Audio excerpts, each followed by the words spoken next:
তোমরা সিলেটকে বাঁচাও, রংপুরকে বাঁচাও এবং চট্টগ্রামকে বাঁচাও দাদা। আপনার আর ব্রাহ্মণবাড়িয়া লাগে না দাদা? ব্রাহ্মণবাড়িয়া লাগলে কোয়েন কলজা থেড়াম থাকলে আমরা বাউন্ডারির যে বেড়াইতে দুইটা এলে কাজে লেগে মানুষ মেরলা। আর আপনারা যখন দেশ নিতেন গাইবেন সার্বভৌমত্বের রক্ষার লাগে কিতা করবো আপনার আইডিয়া আসেনি?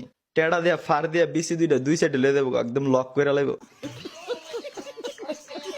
আর আমরা বাউন্ডারি অর্ধেক ফুলাফান করলাম ফুবি তাহে আপনার বর্ডারের সাইডে আহরা গাজীর বাজার একজনে বইয়া মনে করেন যে কাশির সুধা বাবা চাচা হগল তান রিহা লাগিয়ে গেলে গাই তা কাইচে রিসি করলাম ধরে লেবো গেলাম ফানজাদা।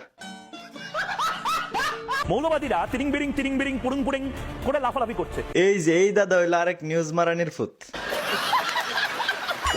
মানে সারা দিন ওই মুহূর্তে যেটা এই দুই নিউজ পড়তেই তাহে।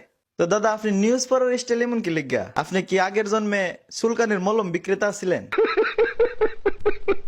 তোমার নাম আমার নাম, সিলেট, রংপুর, চট্টগ্রাম। আপনি মাইন্ড